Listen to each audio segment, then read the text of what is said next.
আখৰ কিতাপতকৈ মই আখৰ বুলি কওঁ। আখৰ এসময়ত গুহাৰ দেৱালতো আখৰ লিখিছিল, সাঁচি কাঠত লিখিছে, জন্তুৰ ছালত লিখিছে, তাৰপিছত লাহে লাহে কাগজত লিখিছে, কাগজত ছপা হৈছে। সেই আখৰ আজি মোবাইলৰ স্ক্ৰীণলৈকো আহিছে, আজি কম্পিউটাৰৰ স্ক্ৰীণলৈকো আহিছে। আখৰৰ মৰম, আখৰৰ এটা মহিমা আছে, আখৰৰ এটা কালিকা আছে। কি আছে? সেই আখৰৰ যিটো ভাষা, সেই ভাষাৰ মাজেৰে মানুহৰ মগজুৱে নিজৰ ভিতৰত এখন কল্পনাৰ ছবি আঁকিব পাৰে। যেতিয়া আমি এখন কিতাপ পঢ়োঁ, এটা কাহিনী পঢ়োঁ, সেই কাহিনী পঢ়োঁতে সেই কাহিনীৰ নায়ক, নায়িকা, খলনায়ক, পটভূমি সকলোৱে এখন এখন ছবি মগজুত সৃষ্টি হয়। এলবাৰ্ট আইনষ্টাইন, মনীষী এলবাৰ্ট আইনষ্টাইনে কৈছিলে, imagination is more important than knowledge. জ্ঞানতকৈও কল্পনা বেছি দৰকাৰ, কাৰণ অকল তথ্য আৰু জ্ঞান যদি আমি মগজুত সোমোৱাবলৈ চেষ্টা কৰোঁ, তেতিয়া মানুহ হৈ নাথাকে, মানুহ মেচিন হৈ যাব। মানুহে কল্পনা কৰিব পাৰিব লাগিব, কল্পনা শক্তিয়ে মানুহক মানুহ কৰি ৰাখে। গতিকে কল্পনা শক্তিয়ে কি কৰে? আমাৰ মগজুক উজ্জীৱিত কৰে।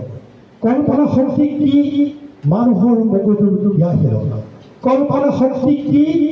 মানুহৰ মগজুৰ সৃষ্টিশীলতা।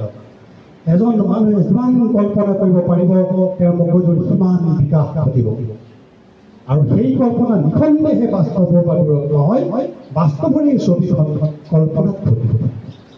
এতিয়া কথা হ'ল, এই যে আমি এখন উপন্যাস পঢ়োঁ, অলপ আগতে অসীমত তাৰ হেৰাল সীমাৰ কথা অখিলে ক'লে, বাইদেৱে ক'লে, তোমালোকে চাগে পঢ়িছা। যেতিয়া উপন্যাস মই উদাহৰণ হিচাপে কৈছোঁ, সেইখন উপন্যাসে যেতিয়া আমি পঢ়ি থাকিলে তাৰ যিজনী গৌৰী, তাৰ যিজনী চম্পা, তাৰ যিজন চন্দ্ৰ, তাত যিখন কমল নগৰ, পদুম ফুল ফুলি থকা কমল নগৰ, এই যে ছবিবিলাক আমাৰ মগজুত সৃষ্টি হয়। সেই ছবিবিলাক তোমাৰ বেলেগ, মোৰ বেলেগ, তেখেতৰ বেলেগ, এখেতৰ বেলেগ, কাষ্টমাইজ। প্ৰত্যেকৰে ছবিখন বেলেগ বেলেগ বেলেগ, আৰু এই ছবিখন যে সৃষ্টি কৰে, তাৰ জৰিয়তে আনন্দ পায়। সেই আনন্দটোৱে আমাৰ মগজুত উজ্জীৱিত কৰিব লাগিব। সেই আনন্দৰ অন্য গুৰুত্ব নহয়। এতিয়া আমি যেতিয়া ইউটিউবৰ ভিডিঅ'বোৰ চাওঁ, ভিডিঅ'বিলাক যেতিয়া চাই থাকোঁ, সেই ভিডিঅ'বিলাক ৰেডিমেড ছবি, ৰেডিমেড ছবি মগজুত ডাইৰেক্ট সোমাই যায়। গতিকে মগজুৱে সৃষ্টি কৰিবলৈ সুবিধা নাপায়, ছবি সৃষ্টি কৰিবলৈ সুবিধা নাপায়। ক্ৰিয়েটিভ ভিডিঅ' আছে, ক্ৰিয়েটিভ ছবি আছে, মই নাই বুলি নকওঁ, সেইবিলাকো চাব লাগিব।